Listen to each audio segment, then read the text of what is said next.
네, 반갑습니다.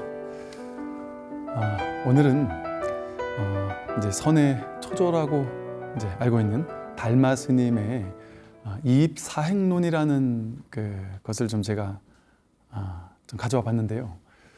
이 선이라는 곧바로 마음을 가리키는 이제 그 법의 본질을 선에서는 그냥 곧바로 가리켜서 직진심, 견성성불이라고 해서 곧바로 자기 마음을 이렇게 가르쳐 보인다 이렇게 얘기를 하는데, 그것은 이제 이 달마 스님의 이입사행론에서는 그 첫째는 이치로 들어가는 것이고 둘째는 수행으로 들어가는 것이다 해서 이치로 들어가는 것을 이입이라고 하고 수행으로 가는 것을 행입이라고 하는데, 즉 이제 선에서 가리키는 직진심의 방식이 이입이라면, 즉 이 법을 곧바로 가리켜 보이는 것이 이입이라면, 즉 이치적인 진리를 곧바로 깨닫도록 해주는 것이라면, 주로 이제 후대의 선에서는 이렇게 이제 직진심 견성성불의 방식으로 곧바로 법을 드러내 보이는 것을 펴는데 이 달마 스님의 이입사행론에서는 사행이라는 것을 이야기해요. 이게 무슨 말이냐면, 이치는 이 하나의 법이지만 현상에서 보면, 현실적인 우리의 수행으로 본다면, 또 마음 공부 현실에서 우리가 어떻게 마음을 써야 좋으냐, 현실 생활에서 내가 사람들과 부딪히고 현실을 이렇게 내가 족족 다가오는 온갖 인연들을 받아들일 때 있어서는 내가 현실적으로 어떤 마음을 쓰면서 살아야 되느냐라는 부분을 이제 4가지로 설명을 하고 있어요. 그래서 이런 점에서 이 다른 선어록이 가지지 못한 아주 훌륭한 이런 방편을 제시하고 있어서 저는 옛날부터 이 부분이 아주 마음에 들더군요. 우리 이 현실을 사는 사람들에게 좀 도움이 된단 말이죠. 그래서 아까 말한 것처럼 그 2가지를 벗어나지 않는데, 이 진리로 들어가는, 이 도로 들어가는 입도의 문에는 크게 2가지를 벗어나지 않는데, 첫째는 이치로 들어가는 이입이고 둘째는 수행으로 들어가는 행입이다. 이 이치로 들어간다라는 이입은 다시 말하면 소위 가르침의 바탕을 두고 근본을 깨닫는 것이다. 즉 이 가르침, 법의 바탕을 두고 근본, 본질, 자기 마음이 뭔지를 깨닫는 거죠. 그래서 이제 이입사행론에 보면 이렇게 쓰여 있습니다.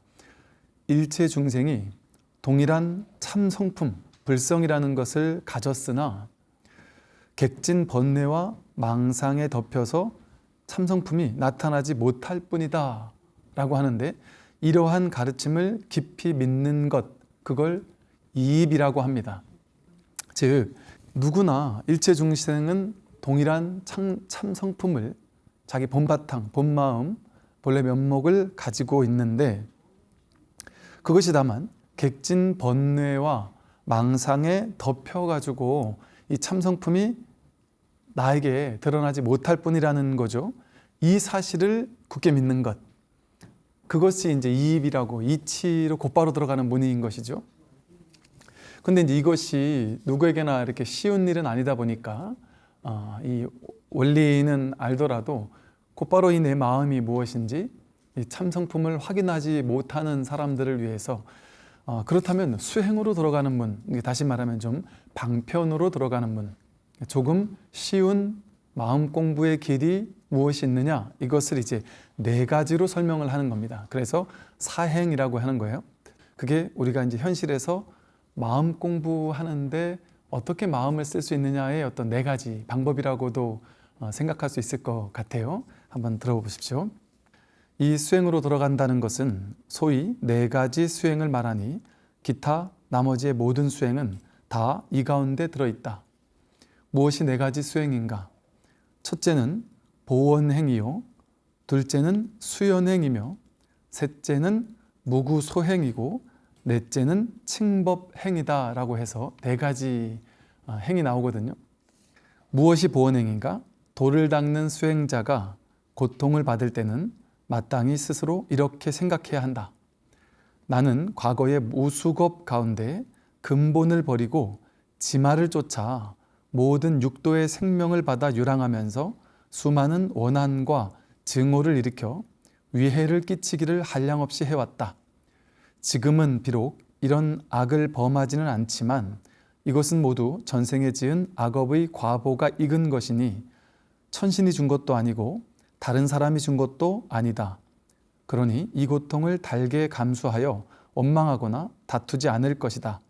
이런 마음이 생겨날 때 바른 이치와 상응하여 원한을 녹이고 도에 나아가기 때문에 보원행위라고 하는 것이다 라고 했어요. 무슨 말씀인지 이제 설명을 해드리면요, 우리가 괴로운 일이 생겨났을 때 그 괴로운 일을 어떻게 마음을 써서 돌려야 되느냐 하는 부분을 설하고 있는 거예요.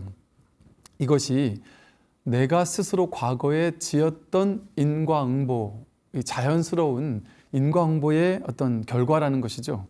그래서 자기가 지은 업에 대한 결과를 받는 것이기 때문에 원한심을 혹은 적개심을 일으킬 이유가 없다라는 사실을 깨닫는 마음을 보원행위라고 합니다. 그래서 이런 것을 통해서 그 누구도 미워하거나 원망하지 않는 마음, 다투려고 하는 마음, 적개심을 가진 마음, 미워하는 마음을 일으키지 않는 마음, 그게 수행자가 가져야 할 첫 번째의 마음 자세라는 것이죠. 이게 바로 법에 입각한 마음이라는 거예요.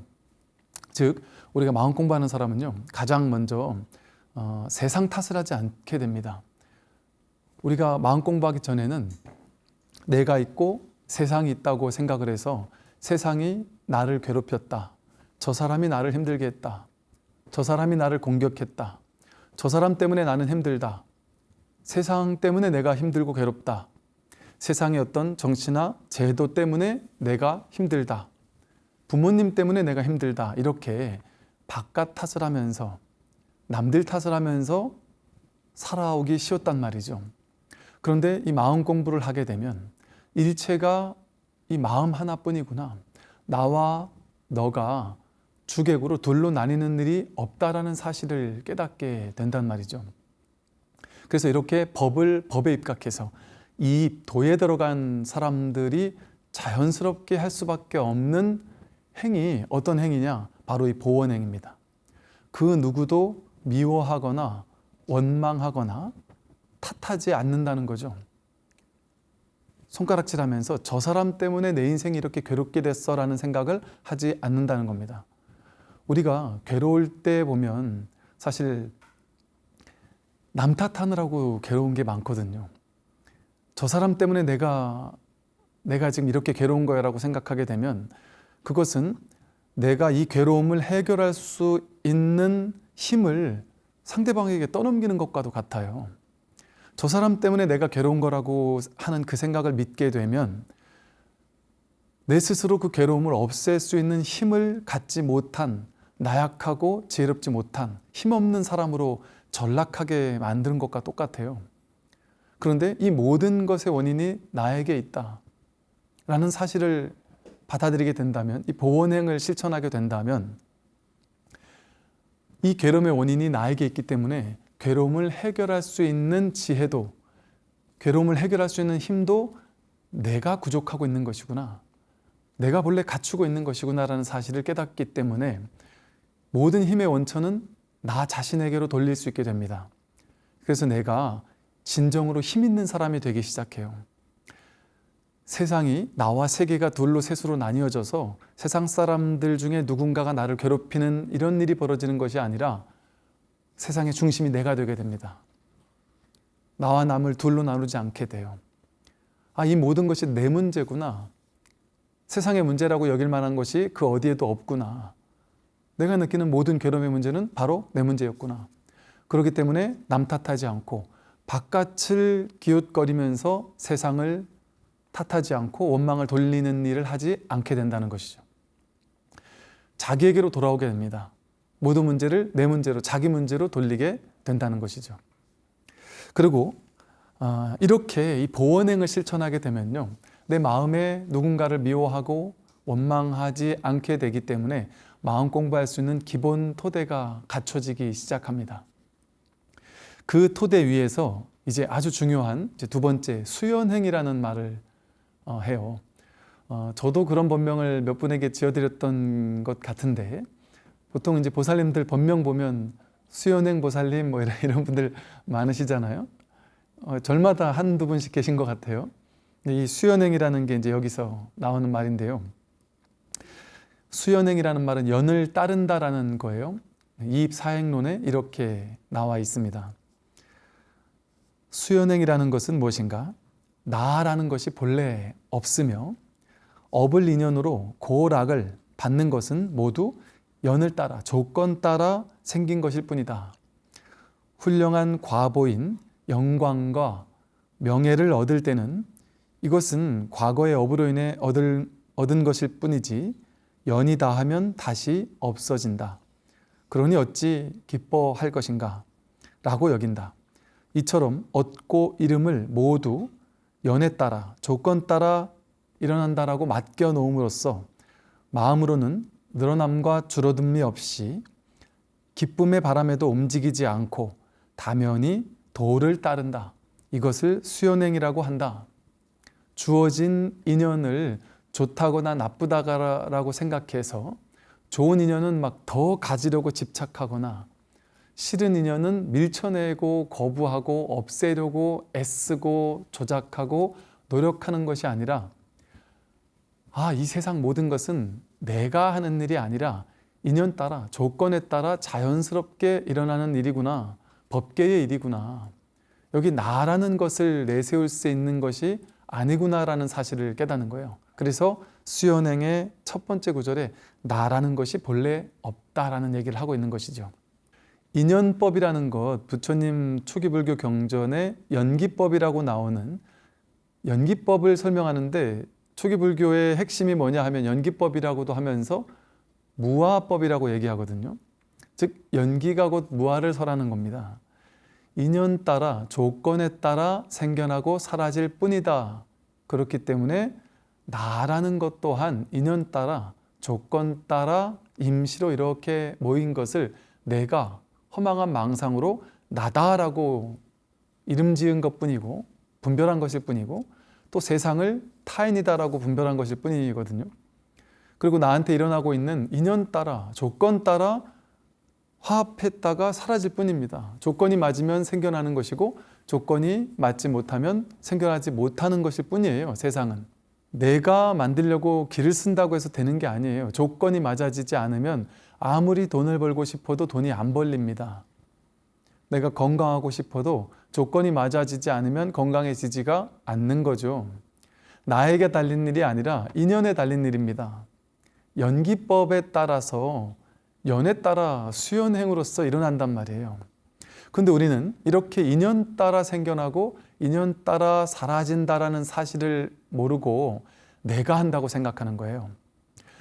인연 따라 생겨난다, 인연 생기를 알면 인연법이 곧 무아잖아요. 그럼 내가 하는 것이 아니구나. 연이 시키는 거구나. 인연이 이렇게 만드는 것이구나라는 사실을 깨닫게 된단 말이죠. 그러니까 내가 길을 쓰고 노력해도 안 될 건 안 된단 말이에요. 그러니까 노력하지 않는 게 아닙니다. 최선을 다해요. 그러나 결과는 나에게 달린 일이 아니구나라는 사실을 깨닫는 것이죠. 최선은 다하지만 인연 따라 주어진 인연을 최선을 다해서 그 인연에 순응합니다. 인연을 수용합니다. 인연을 받아들입니다. 수연행을 적극적으로 실천하며 산다는 것이죠.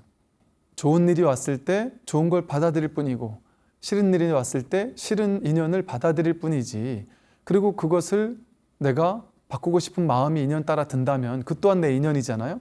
내가 지금까지 배웠고 익혀왔던 내 관념, 생각이 일어난다면 나는 그래도 이걸 더 하고 싶고 저건 하기 싫어, 이런 마음이 일어나도 좋습니다. 그러니까 더 하고 싶은 건 더 해도 좋습니다. 하기 싫은 건 안 해도 좋습니다. 그러나 마음 나는 대로 해도 좋지만 결과는 내가 할 수 있는 일이 아니라는 사실을 깨닫는 거죠. 아는 거죠. 그러니까 취사간택을 하지 않는다고 해서 진짜로 취사간택을 하지 않는 게 아니에요. 겉으로 봤을 때는 취할 건 열심히 취하고요, 버릴 건 열심히 버립니다. 취하기 위해서 열심히 노력하고요, 버리기 위해서 열심히 노력해요. 그것도 하지 않는 게 중도행위고 수연행위고 무취사하는 게 아닙니다. 즉 다시 말해서 제가 있는 그대로를 받아들이라고 하니까 과도하게 취하지도 말고 과도하게 버리지도 말고 있는 그대로를 있는 그대로 허용하라고 하니까 어떤 분들은 꼴보기 싫은 사람이나 나를 괴롭히는 사람이 있어도 그것도 받아들여야 되겠네요 하고 받아들인단 말이더라. 그렇게 해야 되는 줄 알더란 말이죠. 또 내가 좋아하는 게 있지만 내가 좋아하는 것을 열심히 하면 안 되는 줄 알아요. 지금 내가 좋아하는 게 없으니까 없는 걸 받아들여야죠. 그럼 난 내가 원하는 걸 하지도 말아야 되겠죠? 이렇게 생각하더란 말이죠. 이게 이제 말의 어려움입니다. 중도의 길은요, 해라 하는 길도 아니고 그렇다고 하지 말라 하는 길도 아니에요. 하라 하고 하는 것에만 치우쳐 있다면 그것도 한쪽에 치우친 극단이에요. 그래서 중도의 길이라는 것은 무엇이냐면, 무취사라는 건 뭐냐 하면, 수용이라는 것은 뭐냐 하면요, 하되 함이 없이 하는 거지 하지 않는 게 아닙니다. 내가 하고 싶은 게 있다면, 현실은 그렇지 않지만 내가 하고 싶은 게 있어요. 현실은 가난하지만 내가 돈을 벌고 싶어요. 현실은 아이가 공부를 못하지만 공부를 더 뒷바라지해서 더 잘하게 만들고 싶어요. 지금은 좀 힘든 조건이 펼쳐져 있지만 더 좋은 조건으로 바꾸고 싶어요. 그 하지 말라는 얘기가 아닙니다. 수용하라는 것은. 그걸 최선을 다해 하라는 겁니다. 원하는 것, 갖고 싶은 것은 최선을 다해 가지도록 노력하라는 겁니다. 그러나 하되 함이 없이 하라는 거죠.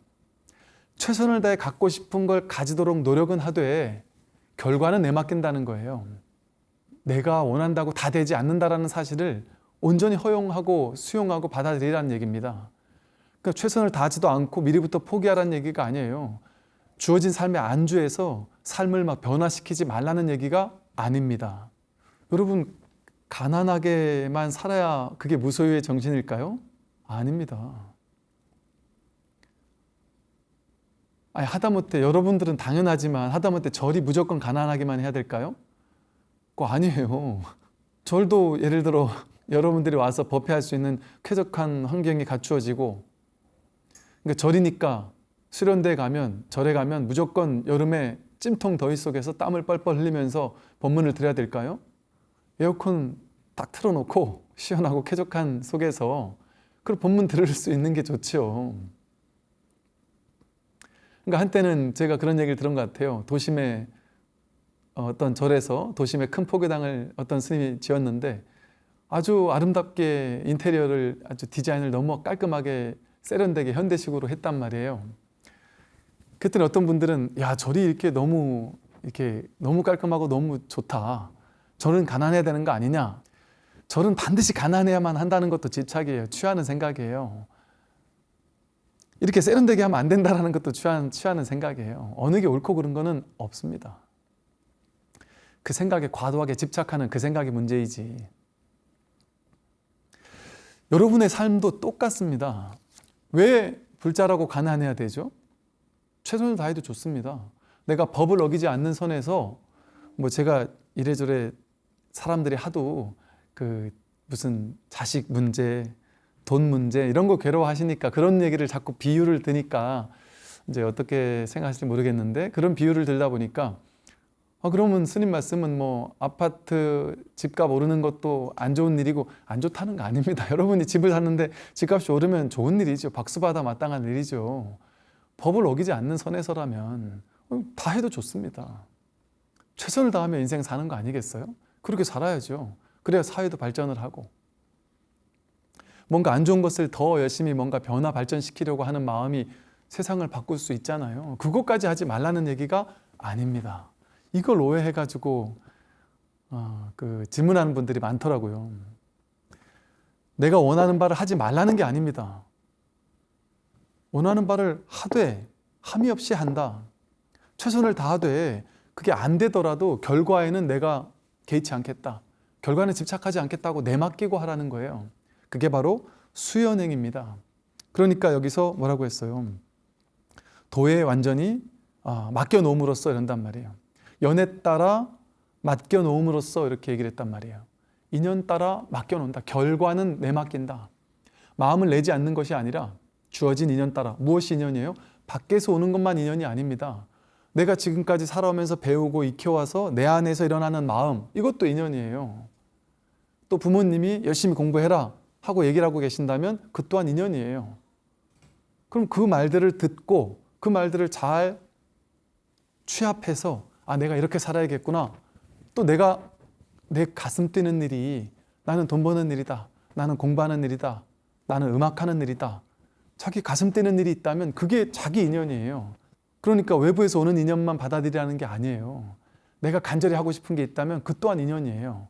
그걸 받아들여서 그걸 열심히 해야죠. 소극적으로 살라는 게 인연법이 아닙니다. 최선을 다해서 자신의 삶을 산다. 그러나 결과는 내 일이 아니다. 결과는 법계의 일입니다. 인연의 일입니다. 그 인연에 완전히 내맡기고 내가 할 수 있는 최선의 일을 나는 그저 할 뿐이다. 내맡기고 할 뿐이다. 그러니까 얼마나 자유롭겠습니까? 얼마나 가볍겠어요. 최선을 다해서 하는데 무게감이 없어요. 여러분 이건 해본 사람만 알아요. 정말 최선 다해서 하는데 안 하지 않는다니까요. 정말 열심히 살아요. 마음 공부하는 사람들. 제가 군 생활 오래 하면서 군에도 보면요. 정말 마음 공부 열심히 하는 군불자들이 많이 계세요. 특히나 뭐 장교 부사관, 뭐 군무원님들 이런 분들 정말 오랫동안 군법당에 열심히 다니면서 정말 마음 공부 열심히 하는 분들 많으시거든요. 그런 분들 중에 정말 마음 공부를 열심히 하는 분들 계세요. 근데 그분들이라고 진급하려고 노력 안 할까요? 최선을 다해서 일하고 최선을 다해 노력합니다. 그러나 결과는 맡겨버려요. 그냥 액면 그대로 보면 이 사람이 누가 봐도 더 뛰어난 것 같은데 안 될 수도 있습니다. 저 사람이 될 수도 있어요. 그거를 첫 번째 보원행, 원망하지 않아요. 남들 탓하지 않아요. 저 사람이 뭔가 딴짓해서 내가 떨어진 거 아닐까? 딴 사람 탓하지 않는단 말이에요. 뭔가 이 어떤 인사 시스템이 잘못되고 진급 시스템이 잘못돼서 내가 잘못된 거 아닐까? 이렇게 세상을 탓하지 않는단 말이에요. 이건 좋은 일도 아니고 나쁜 일도 아니다. 진급이 되고 안 되고가 좋은 일도 아니고 나쁜 일도 아니다. 그저 내 인연이 어느 길에 있느냐 그 차이일 뿐이다. 그러니까 제가 만난 간부님들 진급에 떨어졌는데 지혜롭게 마음 공부하는 분들은 딱 이거예요. 보원행과 수연행을 정말 저절로 실천이 되고 계시더라고요. 진급 떨어졌는데 남들 탓을 전혀 하지 않아요. 이거 그냥 인연이다. 이거는 좋고 나쁜 게 아니라 그럼 복이 많고 복이 적은 게 아니다. 남들은 그렇게 얘기를 해요. 진급 떨어지면 복이 적어서 떨어졌나 보지. 그렇지 않아요. 굳이 말한다면 군대 복은 좀 적은 거죠. 근데 군대 복이 아니라 사회 복이 있나 보죠. 그 사람은. 그러면 복이 많다졌다고 할 수 있습니까? 할 수 없단 말이에요. 그러니까 분별하지 않는단 말이죠. 그 결과를 가지고. 그리고 모든 것을 내 문제로 돌린단 말이에요. 남들을 원망하지 않고 보원행을 실천한단 말이에요. 그러니까 남 탓하지 않고 있는 그대로 받아들여요. 그리고 수연행으로서 인연을 따를 뿐입니다. 내맡기고 내 길이 여기가 아닌가 보구나. 다른 곳에 내 일이 있는가 보지 하고 그곳에서 최선을 다합니다. 내가 할 수 있는 일을 최선을 다합니다. 인생에는요, 누구에게나 어떤 인생의 여러 챕터들이 있습니다. 책도 보면 소제목이 있지만 굵직한 중간 제목들이 있잖아요. 챕터들이 있어요. 인생에도 어떤 학생의 시기가 있었다면 학생을 마치고 이제 막 사회생활을 시작하는 새로운 챕터에 시작되는 그런 인생이 있죠. 그러다가 한 직장을 또 그만두는 시기도 있습니다. 보살님들 같으면 결혼을 해서 자식들을 키우느라고 아주 고생하는 그런 인생의 챕터가 있지만 그래서 자식에게 인생을 올인하면서 사는 그런 시기가 있지만 또 그 자식들이 내 뜻과는 다르게 내 손을 벗어나서 이제는 더 이상 내 손이 별로 필요가 없는 시기가 되어서 훌쩍 떠나가 버려서 되게 원망스럽거나 되게 우울해지는 그런 때가 있는데 그때 내 인생의 챕터가 바뀐 거거든요. 자식이 이제 나에게 도움을 구하지 않는다면 서운해할 것이 아니라 이제는 새로운 챕터에 돌입한 겁니다. 그럴 때 인연 따라서 수연행, 인연을 따라서 나에게 인연이 바뀌었구나. 내 인생의 새로운 챕터가 시작되었구나. 이걸 이제 빨리빨리 허용해주고 받아들일 필요가 있어요. 내가 이제 애써서 노력한다고 해서 이걸 돌이킬 수가 없다면 이미 주어진 인연이라면 그걸 온전히 빨리 허용해야죠. 어떤 사람이 빨리 허용할까요? 과도한 집착이 없었던 사람, 원하긴 원하지만 결과는 내맡기고 사는 사람. 그런 사람은요, 내가 간절히 진급하기 위해서 열심히 노력했는데 떨어졌어요. 쿨하게 오케이, 쿨하게 내려놓습니다. 마음을 정리합니다. 그리고 끝나는 날까지 그 회사를 위해서 최선을 다해 일합니다. 그리고 딱 끝나는 날 딱 툭툭 털고 뒤도 안 돌아보고 내가 할 일 또 최선을 다해 새롭게 시작합니다. 그게 바로 수연행이에요. 질척거리지 않는단 말이에요. 과거 옛날 챕터에 인생의 그 찬란했던 시기를 되돌아보면서 질척거리면서 그때의 어떤 찬란했던 순간을 자꾸 떠올리면서 남들에게 내가 옛날엔 이랬는데 남들이 지금까지도 나를 그렇게 대접해 주기를 바라면서 그런 시기에 머물러 있지 않고 날마다 새롭게 깨어나는 거예요. 날마다 새롭게 뭐랄까 도전하고 이 삶의 이 새로움에 새로운 학년에 이제 적응하기 시작해야 된단 말이에요. 중학교에서 고등학교로 새로 올라가면 옛날 중학교 때 내가 이랬는데 저랬는데 이건 소용없단 말이에요. 새로운 학년이 되어서 거기서 새로운 선생님들과 새로운 친구들과 전혀 새롭게 아주 생기 어린 즐거운 눈으로 시작할 수 있단 말이에요. 우리들의 인생은 그렇게 아주 새롭게 변화되는 챕터들이 계속해서 오거든요. 그런데 이렇게 수연행을 하게 되면 최선을 다하되 과도하게 집착하지 않고 살기 때문에 최선은 다하니까 무기력하게 사는 게 아니에요. 정말 열정적으로 살아요. 그런데 집착 없는 열정. 여러분 그 집착 없는 열정으로서 살아가는 사람을 보셨을 것 같아요. 저도 이제 제 주변에 정말 집착 없는 열정을 가지고 사는 사람들을 볼 때 있잖아요. 뭐랄까 참 막 가슴이 뜹니다. 이렇게 막 뭐랄까 이렇게 막 감동. 사람이라는 존재가 이렇게 감동적일 수가 있구나. 이 사람은 정말 최선을 다해 사는데요. 전혀 뒤끝에 대한 집착이 없어요. 결과에 대해서는 완전 내맡겨 버려요. 그러니까 어떤 게 사람을 감동하게 만드는 사람이냐면요. 이 사람은 뛰어나니까 무엇을 해도 승승장구할 거야 라는 믿음을 주는 사람이 대단한 사람이 아니에요. 이 사람은 승승장구를 하든 실패를 하든 좋은 일이 있든 나쁜 일이 있든 무엇이든 온전히 허용하고 받아들일 사람이구나. 과도하게 막 실패해가지고 좌절하고 절망해서 거기에 몇 날 며칠 쭉 빠져가지고 괴로워하느라고 허우적대는 시간을 보내더라도 짧게 끝낼 사람이구나. 요즘 말로 쿨한 사람이란 말이에요. 쿨한 사람. 아주 심플해요, 사람이. 그래서 그 챕터에서는 최선을 다해요. 마음을 내서 열정적으로.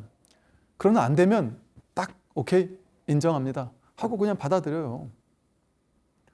얼마나 아름답습니까? 세 번째 무소구행은요. 무소구행은 구하는 바가 없는 행이에요. 구하는 바가 없는 행. 이제 어록의 구절을 읽어보겠습니다. 무소구행은 무엇인가? 세상 사람들이 오랫동안 미혹하여 곳곳에서 탐내고 집착하는 것을 구함이라고 한다. 지혜로운 사람은 참성품을 깨달으니 이치로서는 속세를 떠나 있어 마음이 편안하여 아무것도 함이 없다. 모양을 따라 삶을 운행하지만 삼라만상이 다 공이기에 아무것도 바라지도 않고 욕망하는 것도 없다.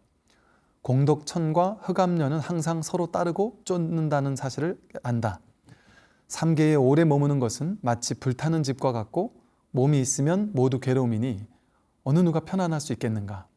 이것을 요달하기에 육도의 존재를 버리고 생각을 쉬어 구하는 것이 없다. 경전에도 구함이 있는 것은 모두 괴로움이고 구함이 없는 것이 즐거움이다라고 했다. 그러므로 구함이 없는 것이 참으로 도의 행임을 알 수 있다. 이런 까닭에 무소구행이라고 하는 것이다. 아까 말한 것처럼 이제 보원행이 바탕이 되고 수연행을 하는 사람은 자연스럽게 무소구행을 실천합니다. 무소구행도 마찬가지예요. 구하는 바가 없다라고 했는데 이게 아예 구하는 것 없이 산다는 얘기가 아닙니다. 구하되 구하는 바가 없다라는 것을 얘기해요. 하되 하는 바가 없이 한다라는 것을 얘기합니다. 최선을 다하되 어디에도 머무는 바 없이 그것을 한다는 것을 얘기해요. 이 마음 공부를 점점 하며 살다 보면요, 저절로 이렇게 되어져요. 그래서 나중에는 이게 이제 저절로 이게 익어가지고 그냥 물 흐르듯이 살아가게 되는 거죠. 옛날 선어록 같은 걸 읽어보면 정말 막 가슴 뛰는 구절들이 많습니다. 그게 뭐냐 하면, 남들이 나를 괴롭혀서 괴로울 때는 어떻습니까? 물어보면, 괴로울 때는 괴롭지 않도록 노력하면 된다. 노력했는데도 괴롭다면 그냥 울면 된다. 괴로워서 울면 된다. 아파하면 된다. 쿨하게 그렇게 얘기한단 말이에요. 저절로 무소구행을 하게 됩니다. 그렇게 바라는 게 인생에서 그렇게 크게 없어요. 그런다고 아무것도 안 하고 살진 않아요. 왜? 아무것도 안 하고 살 수 있습니까? 어차피 배는 고파요. 도를 깨달아도 배는 고파요. 밥을 먹어야 됩니다. 밥을 먹으려면 돈이 있어야 됩니다. 돈이 있으려면 무언가를 해야 됩니다. 그러면 저절로 무언가를 하게 돼 있어요. 근데 뭘 할까요? 과도한 집착이 없으니까 하고 싶은 걸 해요. 과도한 집착 없이 무리하지 않고 하게 돼요. 그러니까 일을 하면서도 내가 좋아서 하는 일을 하게 될 수 있겠죠. 그리고 과도하게 집착하면서 하지 않아요. 제가 아는 어떤 스님은 뵈니까, 저는 이제 제가 부산에 이제 절을 열고서 뭐 이것저것 무슨 뭐 전도제니 뭐 기도 무슨 뭐 각종 기도니 뭐 절기 행사니 뭐 이런 것들을 이제 다 없애고 법회를 너무 심플하게 이렇게 했단 말이죠. 근데 그런데도 많은 사람들이 그렇게 해서 절이 되느냐, 운영이 되겠느냐 이런 얘기를 하는 분이 많았는데, 저만 그러는 줄 알았거든요.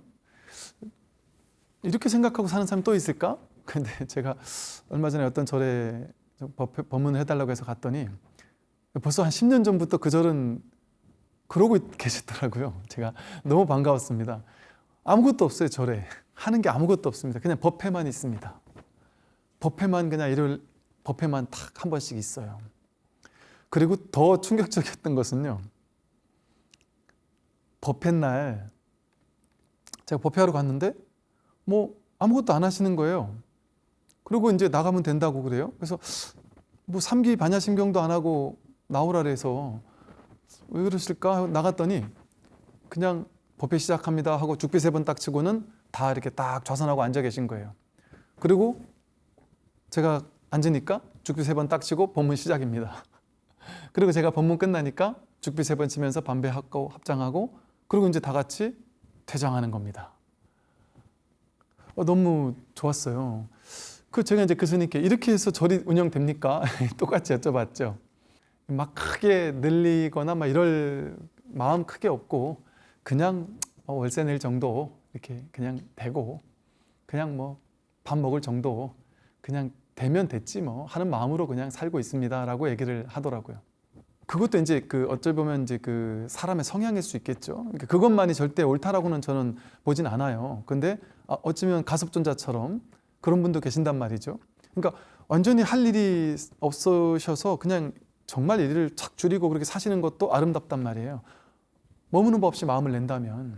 그러나 또 그것만이 또 옳다는 건 아니에요. 저희처럼 이렇게 하는 것만이 옳다는 건 아닙니다.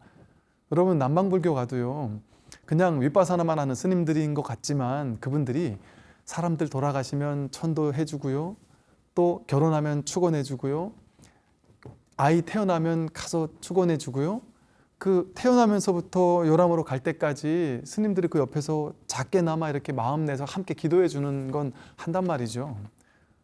나쁜 일 아닙니다. 너무 좋은 일입니다. 이것만이 좋다는 생각 없어요. 그러나 이제 제가 이 말씀 드린 건 뭐냐면 그 모두가 아름답단 말이죠. 왜? 무소구행을 실천하고 보원행, 수연행, 무소구행을 실천할 수 있다면, 그래서요 자연스럽게 저절로 구하는 바가 없어요. 막 크게 집착하고 욕망하는 바도 없어요. 그러나 어떤 사람은 자기 성향에 따라 인연 따라 최선을 다할 수도 있어요. 뭔가 법회도 열심히 하고 기도도 하고 연불도 하고 독경도 하고 최선을 다해 하는 절도 있습니다. 그건 그거대로 아름답습니다. 과도하게 집착하는 법 없이 한다면, 물론 거기에 막 뒷생각이 개입된다면 그건 또 좀 생각해 봐야 되겠지만, 그냥 무소구행으로 할 수 있다면 그 또한 아름답습니다. 사람이 과도하게 집착하고 머무는 바가 없고 구하는 게 적으면 그만큼 삶이 가벼워지고요, 인생이 너무 가뿐해집니다. 이제 마지막으로 네 번째는요, 칭법행입니다. 칭법행. 칭법행은 쉽게 말하면 법과 하나가 되는 행인데요, 빨리 읽어드리면, 칭법행이란 자성이 청정한 이치를 법이라 한다. 이 도리를 믿고 이해하면 모든 상이 공하여 번뇌의 물들도 없고 집착도 없으며 이것도 없고 저것도 없다. 지혜로운 자는 능히 이 도리를 믿고 이해하여 마땅히 법에 따라 행하여야 한다. 이것이 바로 칭법행이다. 칭법행이라는 게 이제 이 네 가지 중에 가장 어찌 보면 중요할 수 있겠죠. 법에 따라 사는 삶을 얘기합니다. 우리는 지금까지 분별에 따라 살았죠. 자기 생각에 따라 살았고, 분별하면서 내가 내 생각으로 옳다 그르다라고 여기는 그 생각을 믿어서 생각을 쫓아가면서 좋은 건 더 취해야 된다라는 생각, 싫은 건 어떻게든 내 인생에 없애버려야 한다는 생각을 믿고 그 생각을 집착해서 그 생각대로 안 되면 괴롭단 말이에요. 이게 이제 괴로움이거든요. 그런데 그 생각을 따르는 삶이 바로 중생의 삶이었다는 사실을 깨닫고는 생각 아닌 길, 분별 이전짜리, 분별지가 아니라 무분별지라는 이 본성짜리, 이 법이라는, 마음이라고 부르는 이 부처님 진리, 이 진리를 내 중심에 놓고 산다는 거예요. 그건 어디에 있어요? 저 석가모니 부처님께 2500년 전에 있었던 진리가 아닙니다. 지금 여기에 나에게 이미 완벽하게 100% 완벽하게 갖추어져 있는 것이 바로 법이고 도고 마음입니다. 그 자리를 곧바로 가리켜 보이는 것이 바로 이 선이고 선의 법문들이고 팔만대장경이라는 경전들이에요. 그래서 어찌 보면 칭법행이라는 것은요, 이 네 가지 행 가운데도 가장 중요한데 늘 내가 법을 중심에 놓고 산다는 거예요. 분별을 중심에 놓고 사는 게 아니고 내 생각을 중심에 놓고 사는 것이 아니라 진리를 중심에 놓고 사는 삶을 얘기하는 겁니다. 제가 이렇게 유튜브를 통해서 많은 분들을 이렇게 직간접적으로 뵈면서 저도 참 깜짝깜짝 놀라는 것이요. 이것은 하나의 승가라는 생각이 들어요. 우리 그 BTN 채널이 보니까 이번에 또 한 40만 명이 된다고 그러더라고요. 이것이요, 40만 명, 이것은 하나의 승가가 아니겠나 이런 생각이 들어요. 옛날 같으면 어떤 부파나 어떤 종단이나 종파가 중요한 시대였다면 이제는 마음을 하나로, 이 법으로서, 진리로서 하나로 가지는 이 법 하나에 마음을 두는 삶, 이 칭법행의 삶, 그런 사람들이 모여서 함께 공부하는 도반들이 모여있는 어떤 승가, 그것이 바로 승가고, 이런 어떤 도반들이, 공부인들이 모여서 늘 내가 법이 그립고 이 법을 내가 깨달아야겠다라는 것이 내 인생의 1번가는 중요한 일이 되는 사람들이 점차 늘어나고 있습니다. 그것을 보면서 제가 이게 바로 심출가거나 이게 바로 승가구나, 이게 바로 스님이 되는 길이고 스님의 계를 받는 게 바로 이것이구나. 여러분들이 한 분 한 분이 스님이에요. 그게 바로 진정한 의미의 심출가거든요. 그래서 이렇게 심출가한 수행자들이 법을 중심으로 세상 일도 물론 하지만 법이 으뜸가는 1번, 왜? 내 죽고 사는 문제를 해결하는 공부니까. 법이 불교 얘기하는 거 아니에요. 자기의 괴로움을 해결하는 걸 얘기하는 겁니다. 내 괴로움의 문제를, 생사 문제를 해결하고 가자 하는 게 칭법행이거든요. 법을 1등에 두고 사는 삶이에요. 그래서 이렇게 칭법행을 통해서 법을 중심에 두고 사는 삶까지, 이렇게 보원행과 수연행, 그리고 무소구행과 칭법행이라는 우리 선의 초조이신 달마 스님께서 설해 주신, 그리고 이 이입사행루라는 것이 달마 스님만 말씀하신 게 아니라 사실은 금강산매경이라는 경전에 먼저 나오는 말씀이에요. 그래서 이 부처님의 말씀을 우리가 잘 받들어서 현실의 마음 공부로 삼으시면 좋겠습니다. 오늘 여기까지 말씀을 드리겠습니다. 승만하십시오.